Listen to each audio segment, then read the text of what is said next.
Hello, everyone, and welcome to OnPoynt, a roundtable discussion about the state of the news industry.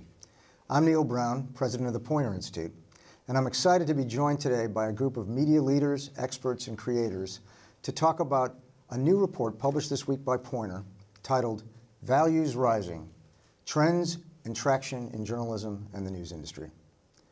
Our report tries to put a different spin on what you may have heard about the journalism business, that the doom and gloom narratives that we keep hearing about and writing about are incomplete, out of date, and they rely on oversimplifications about journalists and their audiences.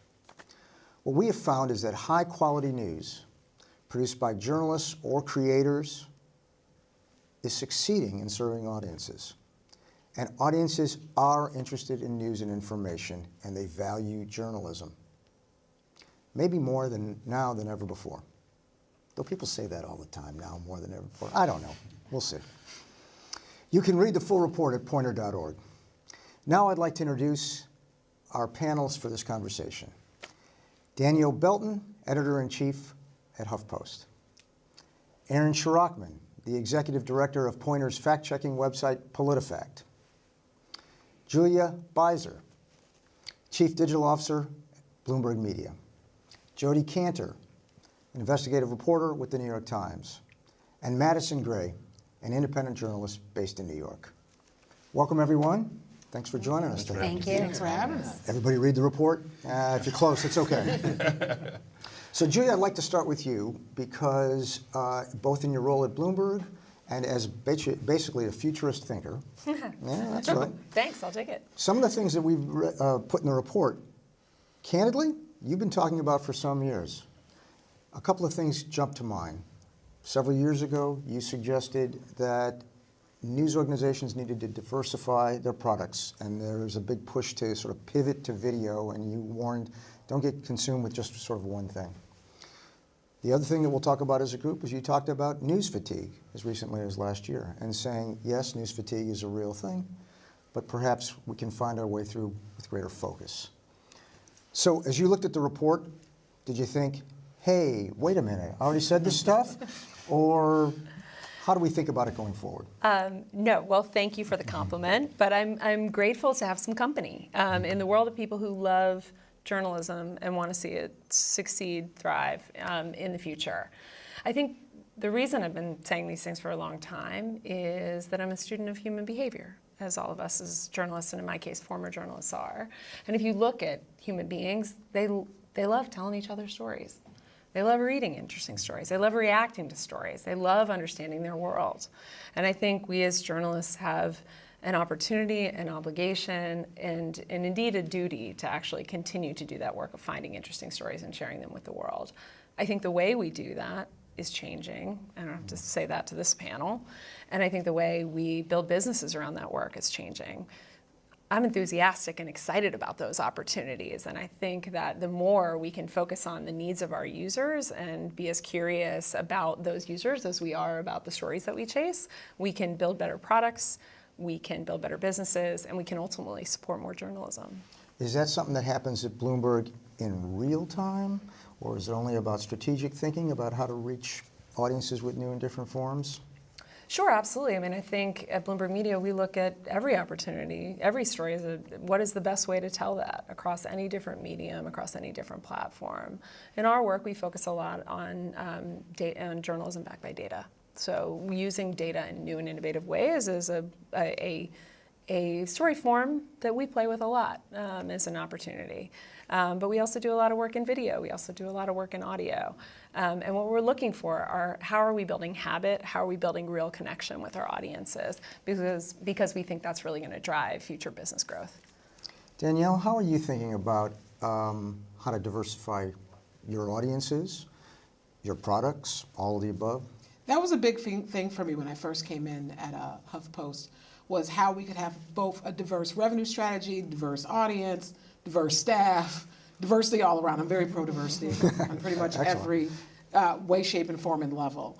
And it was important for me specifically because, you know, America as a country is only becoming more diverse. People are only going to continue to want more information and become stronger in their opinions. it just makes sense to have a newsroom that actually reflects our culture and where people are. So it makes sense to have newsletters, and it makes sense to have video, and it makes sense to have a robust social media strategy, but also makes sense to really invest in the things that have always worked for HuffPost, like our homepage. Our homepage continues to be a major destination, and hardly anyone does that anymore. Like, very few people actually like type in a webpage name in their browser and go directly to it, yet we have so many people that go to HuffPost every day, thousands upon thousands of people who are very dedicated as our homepage audience, wanting to know the news of the day, and that means a lot. When I first came on board, the homepage was a little different. We had pivoted away from some of the original design that was a little bit more similar to like Drudge or other websites at the time when HuffPost first came about. And I kept getting word from my team that, that stuff actually worked. People wanted to make the front page more beautiful, which is lovely, but if no one clicks on it, you just have a beautiful piece of art and no engagement, no traffic, no audience. And so for me, it just made sense to invest in what HuffPost has always done well, and what we've always done best, which is do things that are full of personality and really amplify our overall mission, which is all about meeting people where they are, as opposed to where we think they are, where we want them to be. And so we reverted back to a lot of our old bells and whistles and tips and tricks, and we were rewarded handsomely for it. Like, the homepage traffic is through the roof. And so alongside that, we're doing podcasts now. I'm just a strong believer in that you should really embrace change as opposed to run from and be afraid of it. It's important to do it with transparency and with thought and with buy-in from your team, but fear serves no one. It's especially in journalism. I mean, if you're going to operate from a mode of fear in everything, then you're not going to reap very many rewards. A high risk, high reward, that's how it works. You're hinting at that diversification started with some fear, right? So talk a little bit about the process. There's always a chicken and egg thing with, like, we can diversify revenue, we can diversify products, we can diversify the staff. Which first, and what was your process there? Oh, when I first came in, the big move was to diversify the staff. The staff was very much pro this before I even came in. They'd been complaining for years at this point about how the team was only becoming more and more white. And they were very unhappy about that. And so I was more than pleased, since I already had buy-in automatically, to start working on that and finding ways to develop new beats, bring in new people, new voices, fresh perspectives onto the team. When I first started, I want to say that there were about 4 African Americans on staff, and I made it 5. Out of how many on the staff? It was about 115 people at that time. And since I've been there in the 3 years, we're now, I believe, well over 12 or 15 African American staff members now. We have more members of the indigenous community, more members of the LGBTQ community, and that's been very important for me to see those changes reflected in my newsroom, because I do truly see diversity as a strength when you have different perspectives, different ideas, people from just different parts of the country. We have reporters who have been working remotely all across the United States. We're not just in New York and DC. We're literally everywhere. We have people in Georgia. We have people in California. And for me, that's really critical. And it's important to have people from different backgrounds as well. I don't come from the most obvious background that a lot of people come from that get to my level in this position. Tell us about that. I went to Southern Illinois University, Edwardsville, which is a state school in Illinois. I am from St. Louis, Missouri. My parents, while media junkies, are just regular people. And so I always joke that I played this video game on the hardest level possible, because I literally knew no one, and I was from nowhere, and I was trying to make a break in this industry. And most of the people that I meet, they have beautiful resumes. They've gone to Columbia, they've gone to Yale, they've gone to so many Ivies, and they have so much great experience. And my experience was really built on working in local press, and I became a blogger at one point. I even wrote in television. So I have a very diverse resume. Even in television. Yeah, even in television. It was a late night talk show. Okay. So. But yes, I felt it was important to see a newsroom that reflected that, as well as people from traditional places and people from non-traditional places as well. I just think journalism originally was a blue-collar profession when it first started out. You had people from all walks of life that came into storytelling with the skills of writing and made something meaningful out of it. And so it just seems silly to just ignore huge swaths of the population who have the skill, who have the talent, who have the wherewithal and to bar them from the passage to entry here in journalism. So for me, evening the playing ground was really important. So, Madison, talk a little bit about how you got into the business and how much it's different today than it was then. Well, I was saying earlier, my first job was an internship at Automotive News back home in Detroit. They taught me how to drive a stick shift, but they also taught me a lot of the nuts and bolts of reporting. And remember, this is a niche publication. Still exists. They still do a lot of great news there. And I was doing things like writing, about production numbers and unions and factory things, that auto dealers, Big things like audience that. in Detroit. It was a big audience for that, but sort of learned that a niche publication is a great way to be introduced to audiences because they know what they want. There are people who were in that industry who were dependent on, that publication, Ward's Automotive, and a few others to get them what they needed for their day-to-day about that business. That's how it survived. So from there, I moved on to other places where I learned that your audience comes first. And I had sort of like this kind of like ethic about how the reader comes first and how we have to serve them. At the end of the day, this is kind of a public service, Yes. and that we have to really understand who we're talking to Who here. instilled that in you? Actually, my editor at Crane's Detroit Business, Dwight Cunningham, he was shout out to him. He was very tough editor. He had worked quite a few places around the country, north and south, and he was one of those old school kind of like hardcore types. Instilled a lot in me as far as making sure that I understood that the audience needed to understand, and that the audience needed to come away with something, having learned something. And that's kind of how I built things, and that's how I've actually taught others. At the end of the day, your reader comes first. Yes. Without them, who are we really? And we have to serve a need for them. And I do know that we like to do our greatest work, and we like to win our awards, and we like to interact and network with each other. But at the same time, what's going to happen if your reader says, "I don't understand what's going on. Why haven't I come away with something?"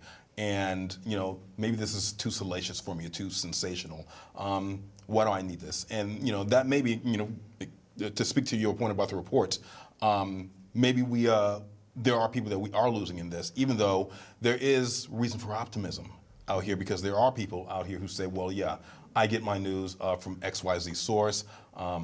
I think that I've been edified by this. I can move on. I've learned something about my community, about the people I'm voting for, about my own pocketbook, about my own family, or what I need to do as far as healthcare. So it goes to a point where we have to ask ourselves as journalists and content creators, are we going to continue to do this? And if we do, how, in what way, what vehicles will we use? Are we going to use plain old print and paper? Are we going to use the web? Are we going to use AI? Or are there other tools that we haven't even thought of yet off into the future? And I think the answer to that is all of the above. There's room for everything, because everybody consumes their information, they consume their data in different ways. See, I think some of what the report's trying to get at is that monolithic views of groups or even terms are off base, right? I mean, it's just not it's not real, right? So the audience had different tastes, different interests, different kinds of journalism. Creators, is that journalism? What do you think? Creators journalism? So my perspective is I don't like the concept of us deciding what is journalism and isn't journalism. I think about the reader, the audience, and they get to decide. And so, yeah, the reality is a lot of the content that you see online or I see online, I would consider journalism. Every content creator does what a journalist does. They create information that they hope you read or see or view or listen to and take something away from. And they want to engage with you, right? That's what I do as a journalist. That's what we do at PolitiFact. And so I do think, like, we, in our biz, sometimes we fail because we're so stuck on the definitions. And I think we could learn a lot from creators. I really do. And I think actually creators can learn a lot from journalists, right? So I think to me the best creators are those that employ and deploy the ethics of journalism, because I think it makes better content. And I think for journalists, we look at what creators are doing and they're so innately innovative in a way that I feel like our industry is, the big cruise ship that has to take 18 years to turn, and maybe we're not even turning, and you could see all these things spring up, and it's because I think they're driven by mission and value. So my story is I've always wanted to be a journalist, always, and I think in that I was always driven by it, but then I think there's a whole period of my young career where I was like focused on tasks, which is like, I gotta go cover the city council meeting. Why? I don't know, but I do. And I will record what happened and I will tell you, reader, what happened. But I never really thought about the why. Why am I doing this? Why am I doing this? PolitiFact for me, was just a great epiphany because it allowed me to serve the reader and really understand the mission and value of what I was doing.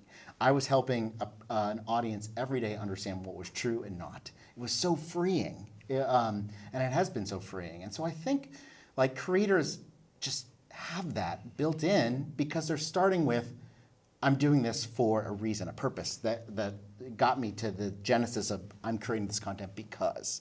Whereas I think sometimes journalists, we still get stuck in the tasks, in the task-minded mentality, checklists of here's what we need to do to be a journalist. Like there's a country club or something where we can get our membership badge. It doesn't work like that. And I think, so we can learn a lot from those creators and kind of what they're doing. No, I definitely agree.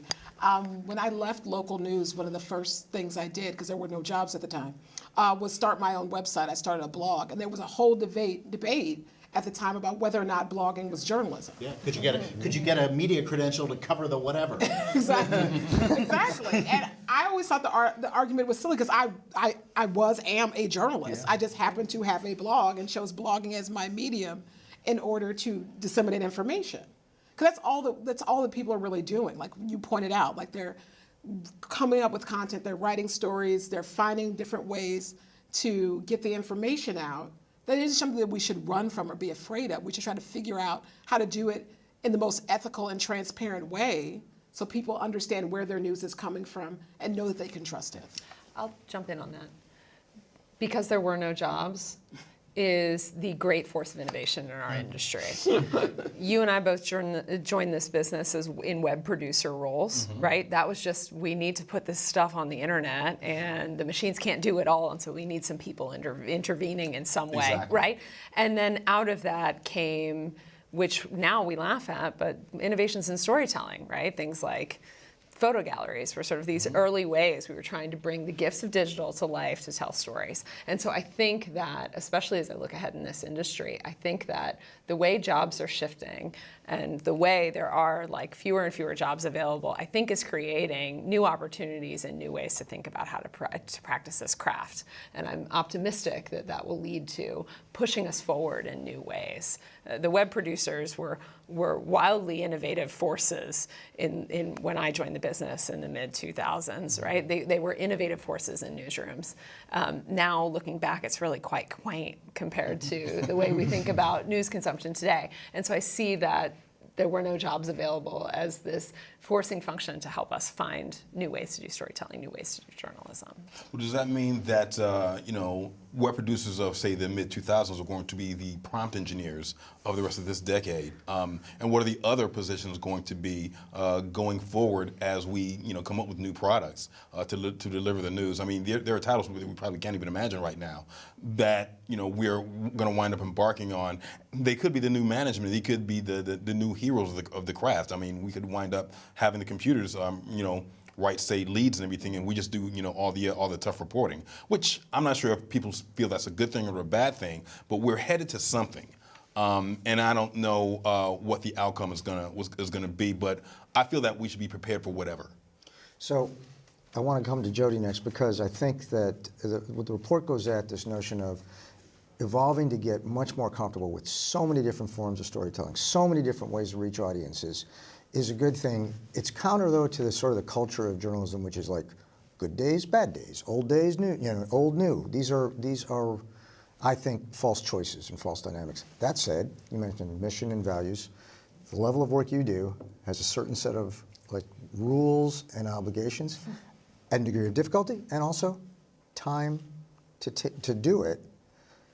So how do you think about, since, you've been in investigative journalism for a while, how is that changing, evolving, and where should it never change and evolve? Oh, well, thank you so much for asking. I think what everybody said is really important, but what nobody's dealt with is the essential question I think we all have to answer at the end of every year, which is, what is the information that never would have become public this year unless journalists carefully unearthed it? I'm not talking about the glorious, amazing, awe-inspiring news operations out there. I'm talking about enterprise journalism and investigative journalism, meaning the public will not know unless we invest the time and energy in making it safe for sources to share this information, in looking at really complicated stories, in being fair to everybody, in FOIAing, in spending the 6 or 9 months it can take just to learn the terrain. And so I think that's the part. The values are timeless and universal. You know, on all the hardest decisions that we have to make with stories, you go back to the roots and you go back to the fundamentals.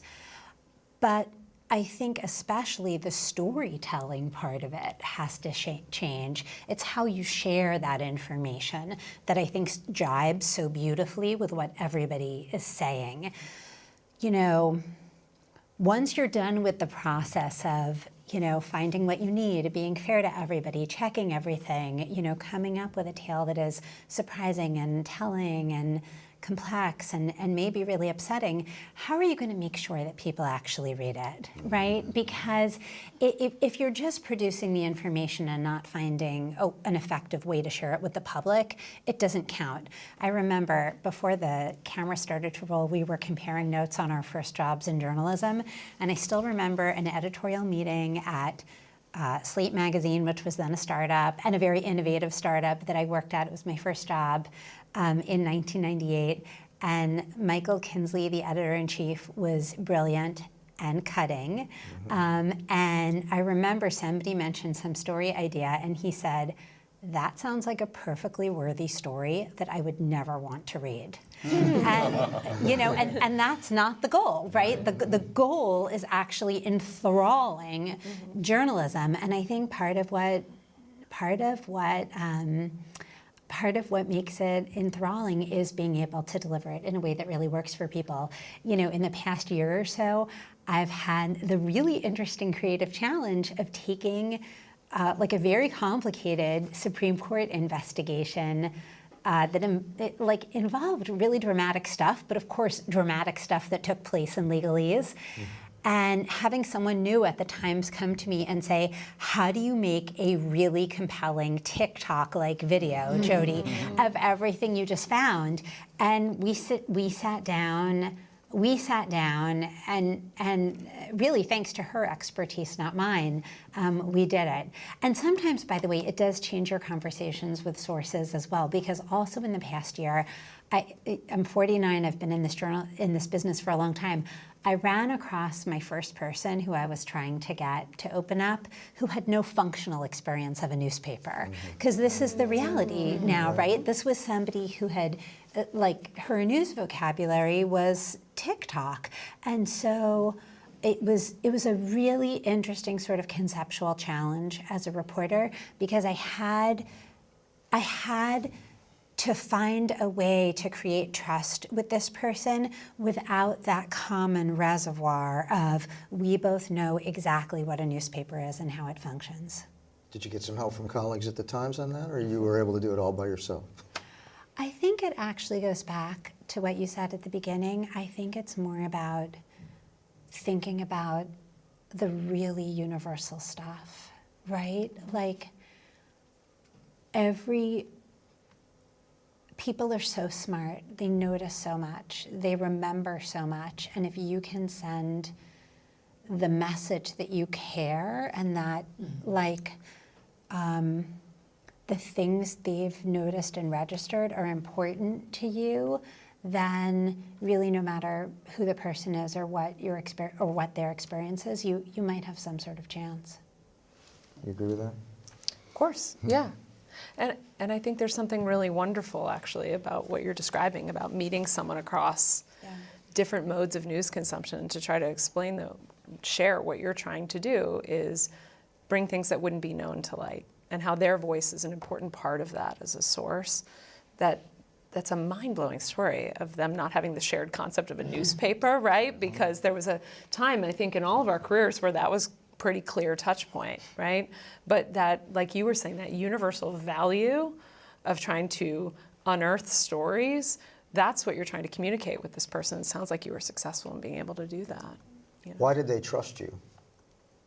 They didn't know what a newspaper was, essentially. I don't know, to be overstated, but you know, what is it? The brand? Is it your brand? Is it? Well, first of all, I'm not sure how thoroughly I succeeded in winning over this person. I'm going to be completely honest. I think that the most appealing idea, but it has to be stated very carefully, is that I think the idea that information matters and that these people's stories matter is the most impactful thing. I've done a lot of reporting on Amazon, including Amazon warehouse workers, and Amazon is a very anonymous workplace. There is very little human contact in the fulfillment centers. I mean, one of our findings in some of these stories is that people are really managed by laptop and algorithm. And so in doing that reporting, and this is like sort of me standing on a sidewalk in Staten Island during the pandemic with my colleagues, I had been very afraid that people wouldn't want to talk to us. And instead it was the opposite, because there was so little asking in that workplace about their experience that I think it was appealing to at least some people. And I remember there was one worker waiting to get on a bus, and I asked her if she would agree to be interviewed. And she said something I'll never forget. She said, "I feel like a movie star. You want to interview me." Wow. And that really stayed with me. No, that's beautiful, because it shows that she felt seen in that moment. Yeah. Because far too often people who are in these situations feel so anonymous, they feel so alone, they feel so isolated. And so to see someone from the outside say, "I notice you.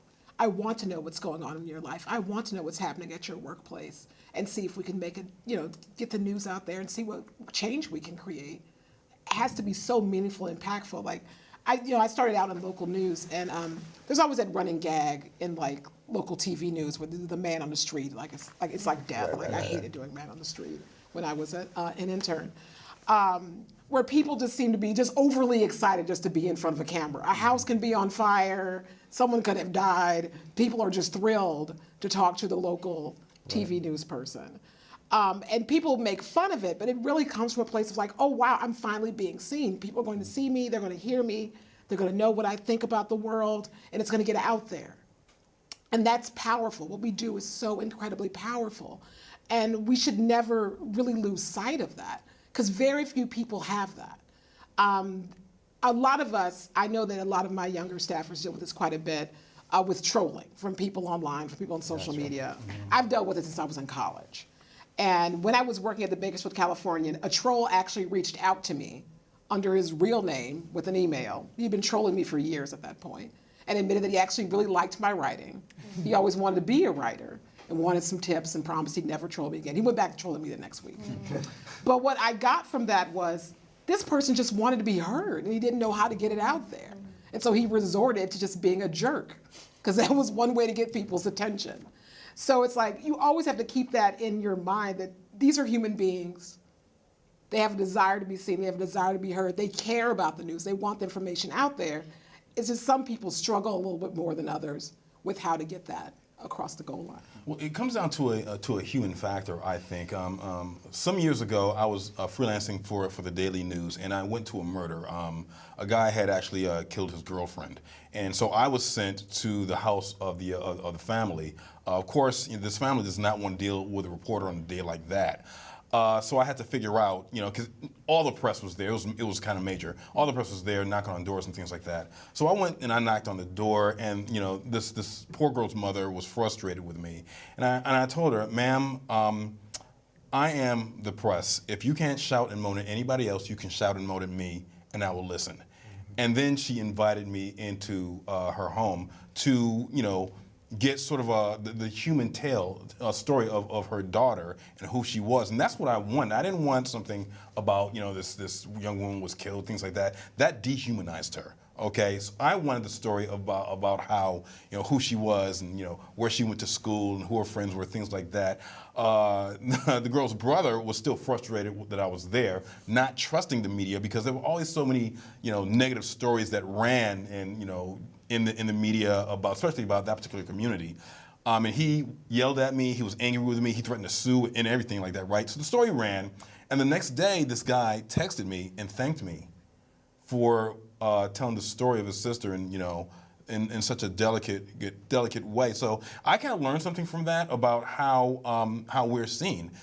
They want us to tell the stories, and they want to be seen and understood, but they want us to know that they want to be seen and understood. And I think it would do us all some good to let the public know, we're human beings too. We live in these communities too. We have families, we have feelings, things like that. And that I think would bring things around full circle and have us sort of, have a cohesive relationship, for lack of a better word. You just hit the word, and we tried to get to this in the report, which is that the success stories we're trying to cite increasingly are the ones, often at a local level, where the news organization, defined widely, tries to build a relationship with its audience. Relationship, that's the word you just used, which is, and that could be relationships with sources, relationships with community, it can be even with the leaders, but that you're present, you're in the community. I think that's been a challenge in recent years, but I think you can see examples where if you develop a relationship, now you get to questions of trust. Well, I know you, right? It's not just about that.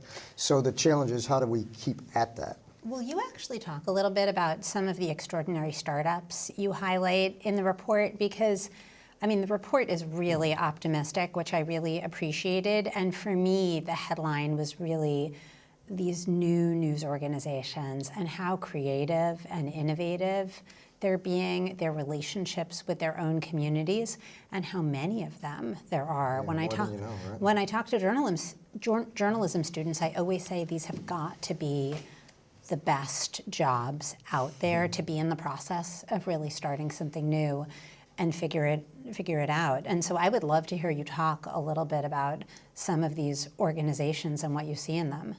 Well, you've hit it there. First of all, I think one of the things that's changing local news is it's not all geographic based, right? I think local needs to be a wider definition. So in some of the examples in the report, we cited some of the news organizations with URL media, where there is a community of interest as well as a geographic one, or as well as a lifestyle one, whatever it may be, so that the reporting is authentic, so that the source building is authentic.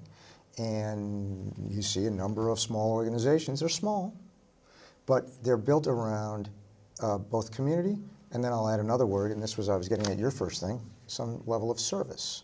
As in, I'm here to serve you. I provide a service to you. I have value. We've used the word value. These were organizations that started from people who saw a need to fill an information gap in their communities. So what's really I love about that list, and you can go and see the report and see them all, these were people who weren't in it to make money. They weren't in it to grow a media empire. They saw in their local communities, whether it was the death of a legacy newspaper or something, and they said, I'm gonna fill that gap. And they've hired small staffs who, everyone is the janitor and the CEO depending on the day, and they're experimenting. And what I love about that list and all of them, what they're doing, is because it was an aha moment for me at PolitiFact as well. When we abandoned the chase for clicks and said we're going to really serve what our readers want, it became more profitable for us, frankly. So after the 2016 election, we launched a membership program and said we're going to serve our core audiences, our readers, and it doesn't matter if we have 1 million page views or 10. It doesn't matter if we're serving that group of audience who becomes loyal to us and understands what we're doing. And now our community is big, right? Like, it's national fact checking, but I think the same thing you're seeing play out over place to place to place to place to place. And one of the things that I think the report hits on is, like, sure, we can have a discussion about news deserts, and there are places where it is harder to access news than maybe it was 20 years ago or 30 years ago. But I do think the optimistic view is people see that and are trying to fill the void. Funders see that and are trying to fill the void. So you're building it in these new ways where it's like innovative and audience focused and not built on a revenue model where you need to throw off 12% profits every year, or it's a failure, 20% profits every year and it's a failure. And so I think that's really, like, again, the necessity is creating this great innovation and this great moment, I think, in a lot of places around the country.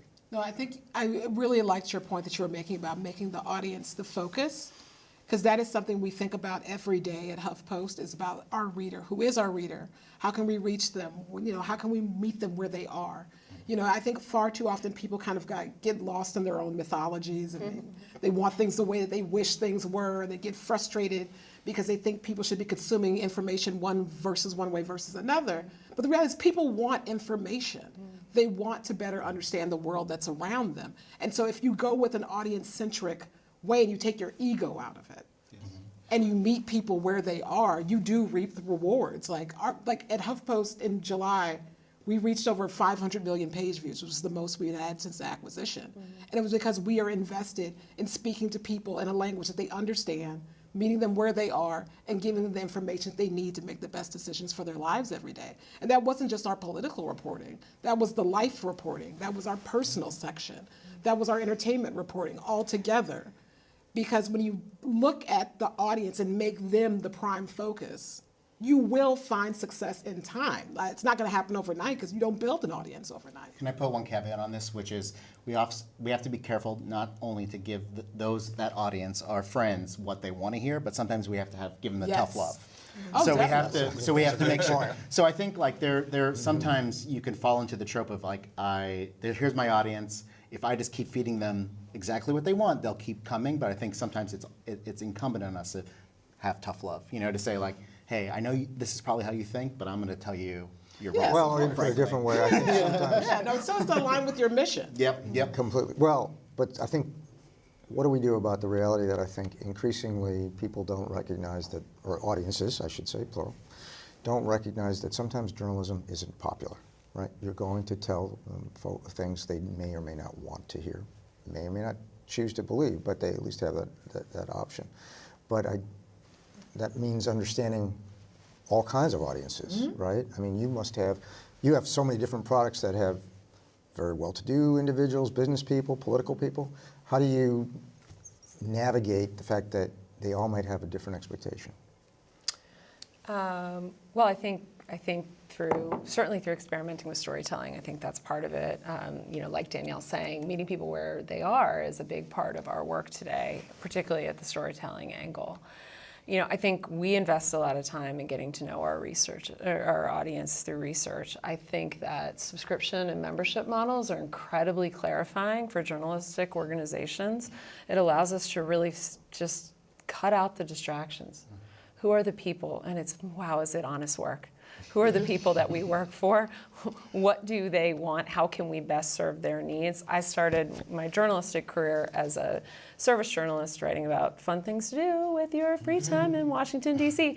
And I think that really primed me for this kind of work because I spend a lot of time listening to our different audiences and understanding what they're trying to quote the jobs to be done framework, hire our product for, and then tailoring the way we deliver that product, the way we allow people to interact with that product, and the way we think about building together new products like newsletters or other podcasts or other formats we might build.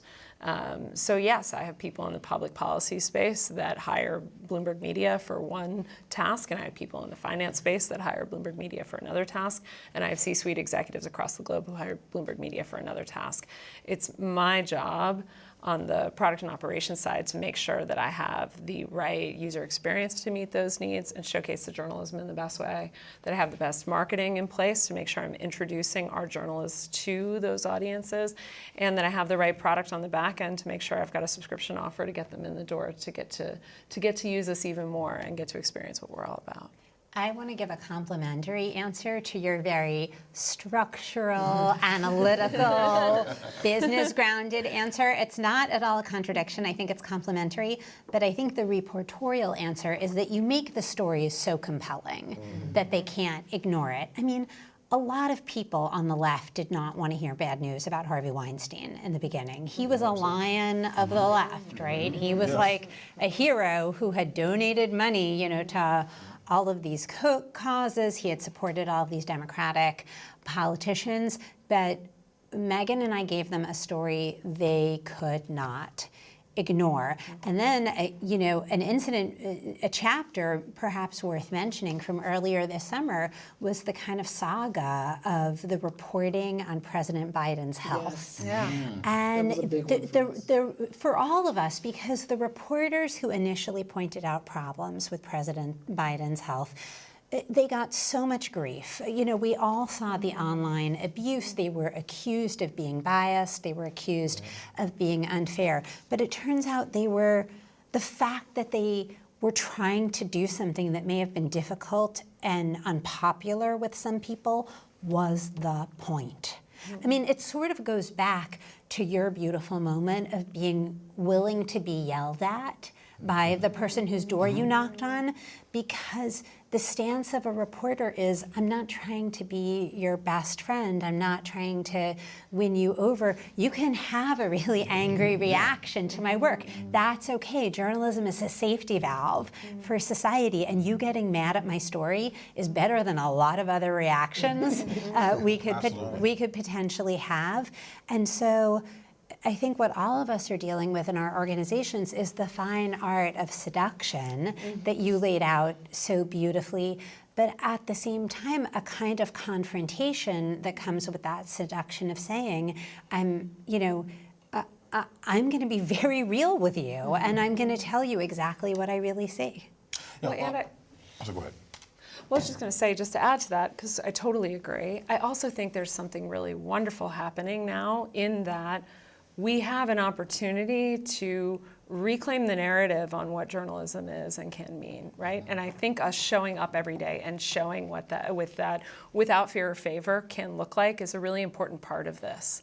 We are in a world where media consumption is confusing for our consumers, right? Understanding what to trust is not as easy as your local paper or whatever's on broadcast.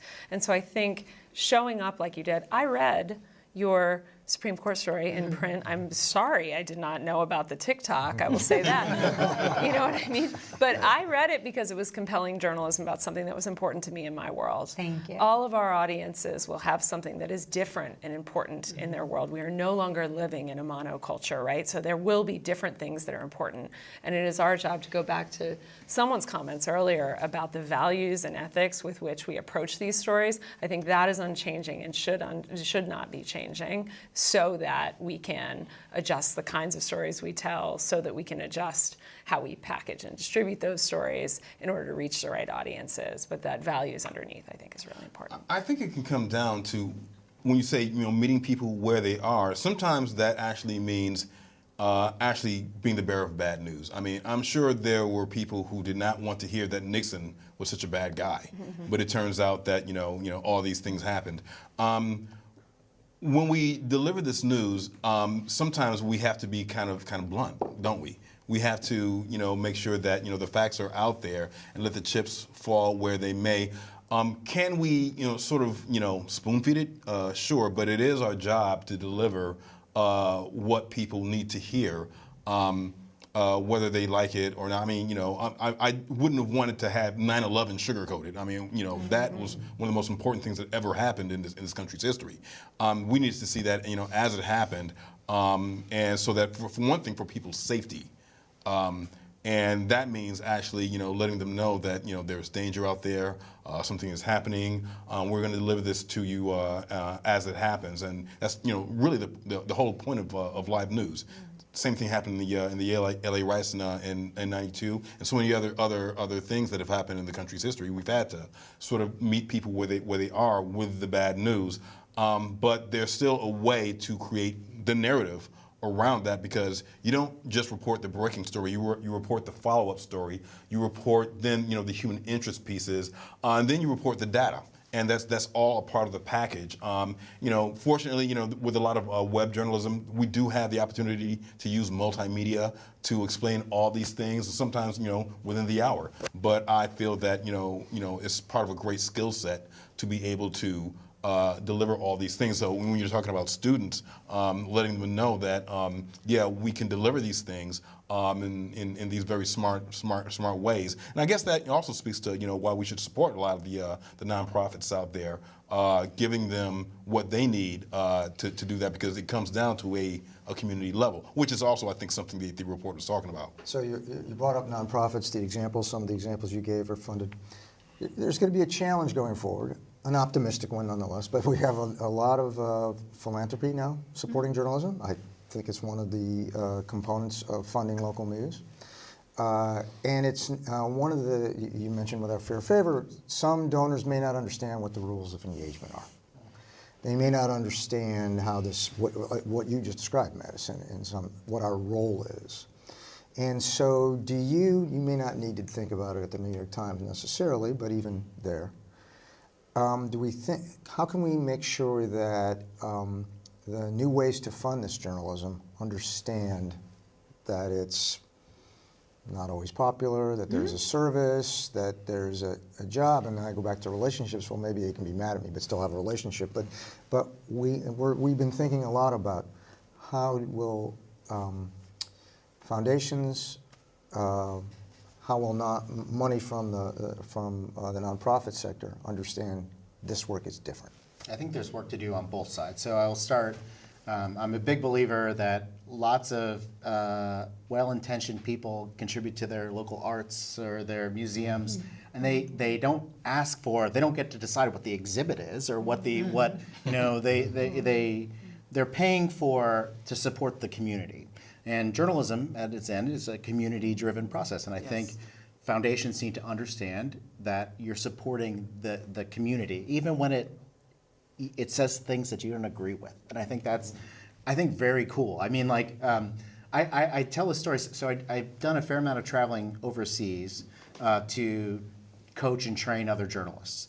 And what I find so fascinating is even during the Trump years, I'd be sent by the State Department to go to wherever, Romania, to talk. And I would say, yes, they're sending me, the fact checker who Trump has called like the enemy of the people. His State Department is sending me. So even in that sense, it's like really interesting in the way that we can build these structures where we need to support the industry. So I think we have lots, at PolitiFact, we take a lot of money from foundations. And we have to be very clear with them and upfront and say, you don't get to say what we fact check. You don't have a hand in the rating. You don't get to see the story, but you're supporting good public interest, mission-driven journalism. And if that's not enough, don't write the check. I think the other part of that is we need to also help the readers understand what that funding looks like and why. So if we're taking money from X foundation, what does that mean? To the reader, does that mean, did they just buy access? I think we could be much more transparent in how we talk about our business and our processes, all of it. And I think we all around this table have made efforts, lots of efforts, but I just think we need to kind of embrace some type of full form of transparency. The easiest thing in my business is the more transparent you are, the more you differentiate yourself from the bad actors. I deal with bad actors every day in dark places on the internet. They can create things that look a lot like journalism, but if we're more transparent about it, then it doesn't look the same because they're not going to say who they're funded by. They're not going to detail their sources. They're not going to go through their reporting process. So I think it's all kind of interconnected. We have more work to do. Do you feel like our transparency is where it ought to be? Oh, I mean, it's crucial. It's the difference between building trust with your audience and your audience basically tuning you out altogether. I mean, at HuffPost, we started a reader revenue program late last year, which basically people donate, they send money to us to encourage our reporting. And the first big test of it was after the crisis in Israel and Gaza unfolded. You know, people feel very passionately about this issue. And we have a very large progressive audience. Some are Muslim, some are Jewish, and they all had very strong opinions about what was going on in the Middle East. And we heard about it, especially from the people who were giving us money, because they felt like, well, what am I giving you money for? You're writing something that's really upsetting me right now. And it's like we had to hold true to our values, because the information and getting that news out is more important than, I mean, to be honest, your feelings right now. We need to report what's actually happening on the ground. We need to get this information out in the most factual and truthful and transparent way possible. Now, in the end, you know, some people did decide they didn't want to give to our program anymore. But overall, as an organization, our integrity, our trust still continues to be high amongst our readers. They still value the work that we're doing, and we still continue to get donations to this program. The second test was Biden. Oh my God, like after that debate, like we were inundated with so many emails, so many letters from people who just felt like we had it out for Biden, that we were trying to destroy his candidacy, and that, you know, we were going to try to get Trump elected. I mean, we're, you know, a progressive leading news organization. We're not, you know, actively, you know, on purpose trying to do anything in that particular direction, but that was how people interpreted it. And at the end of the day, like, if you know that you're focused on the facts and getting out the news in the most accurate way possible and being transparent, you just have to write it out. You just have to write it out. Once we got to the other side of this, once the race changed, which it did quite rapidly, people evolved along with it. And people still very much value HuffPost and the work that we do. So I think it's important just to be clear with it, honest with people. Like, what you're paying for is our investigative reporting. What you're paying for is having people on the ground getting the stories and information that you need. You're not paying for us to, like, write things to a slant. But, you know, we're not very good at telling our own story. That's been sort of a truism about journalists. We don't want to be the story. We don't want to talk about ourselves. But I think we have to do more now, don't you think? Well, sure, but I don't know if I know that's an old story, but I don't know that I agree with it. I think that what you're describing here is really a global problem of news literacy. Right? Things have changed really rapidly in the course of my own career, how we think about brands, how we think about even understanding the concept of a newspaper, right? That has really, really evolved amongst the base of audiences we hope to reach very, very quickly. And so I look at news literacy as indeed a global challenge to ideas like democracy, right? That is not going to be solved by journalists alone. But, you know, I really do think that rocks underneath type values that we're bringing to this work, that we're all able to articulate about this work, and that we're all committed to continuing to articulate and stand up for in this work is part of the equation. I don't believe it's the entire equation. I do believe as journalistic organizations, we have an obligation. I think the internet has made us do this, be more transparent about our sources. The Washington Post, my alma mater, used to get, you know, sort of made fun of a little bit by how, when it listed out, we talked to 43 different people in the White House and this is what we found. But that's a good thing to do for audiences, to show a little bit about how we do this work.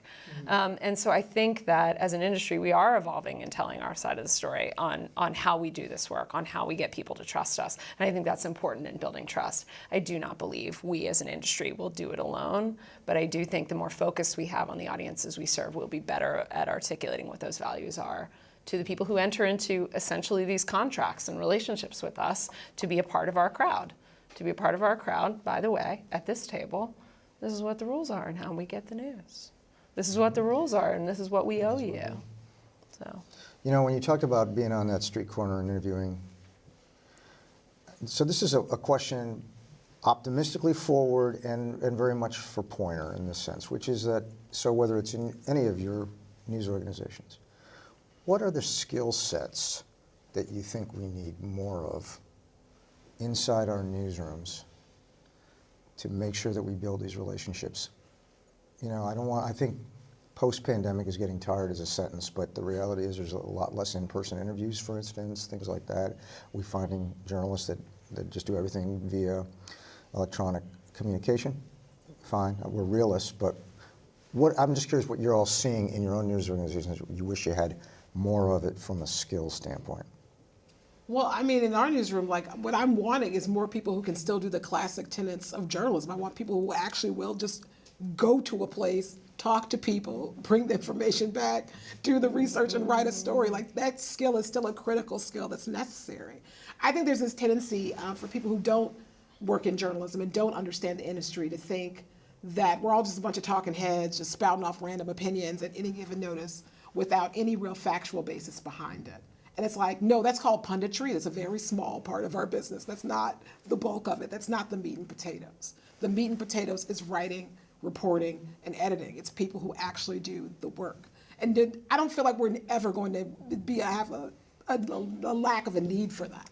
We're always going to need that. Now, we'll need them to adapt and be flexible. I mean, we've got so many competing different types of technology. We've got AI, we've got different platforms we can use. We have ever-evolving things in social media. So I want you to be flexible. I want you to be open-minded. I want you to be not fearful. But I still need you to be able to do the basics. You know, some of our tools, some of a newsroom's inherent tools for kind of passing on knowledge to the next generation and improving your skills, I think we are in a more challenging environment. And I'll give you two examples. It used to be that we had to transcribe our own interviews in the era before Trent and Otter. And I think everybody around this table knows that there is little more there's little more as excruciating as having to listen to your voice and rewind and listen again, and you're saying to yourself, shut up, talk less, why did I ask that? I'm babbling, talk less. And the painful process for years of having to listen to my own interviews did make me a better journalist, and that's mostly gone now thanks to technology. We save a lot of time, but we don't spend those hours. And then, you know, when people work in person, they overhear their colleagues, and I learned an immense amount from essentially eavesdropping on colleagues and understanding what it means to have a phone manner and how to approach people. It takes, I think, a long time as a reporter to come up with real confidence and mastery in approaching strangers, and it's harder to do if you don't have a couple of more senior colleagues around you who you can imitate, especially because we're in this era where it's weird to contact a stranger, right? You call somebody on their cell phone now, and it's like an intrusion for a certain generation. But in terms of the skills, this actually isn't a newsroom thing, it's more on the business side. You know, it used to be that when I talked to journalism students, the advice I gave was like reporting, invest in reporting, invest in the classic skills. I certainly still say that, but I am becoming more convinced, and I wonder if everybody agrees, that we also need a generation of students and young people who are incredibly passionate about building audience, reaching people, advertising, because the business is going to need to be continually reinvented. And if you want a journalism job and you're 22 years old, then like, please invent the publication, you know, and build it that you can go work for. And so more and more, I am telling journalism students, there is a fascinating business to be reinvented, and by the way, you may make a huge amount of money doing it. And if you do, that's optimistic. But no, you're right. There is absolutely business potential out there, and if you hit the jackpot, I would be the first to applaud you. All right. Well, speaking of jackpot, this panel has been fantastic. So we're going to go around the table for our last minute here. In one word, why are you optimistic about the news business? One word. Next? No.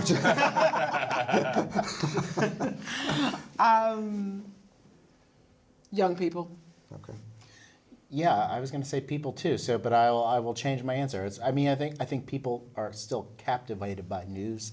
Every person you have a conversation with starts with something like, "Did you hear what happened today? Did you see what happened today?" That interest will always be there. Interest. Curiosity. Good one. The reader. The reader will always. I guess There we that's go. how I started things out with the reader. Yeah. Jodi. Truth. Truth. We have nothing without the truth. I'm gonna go a double truth and also go with imagination. So listen, thank you all for being part of this terrific program. It's been a great conversation, and thanks for supporting Poynter and our optimistic view. Thanks for joining us. Thank you. Thank Thank you. you.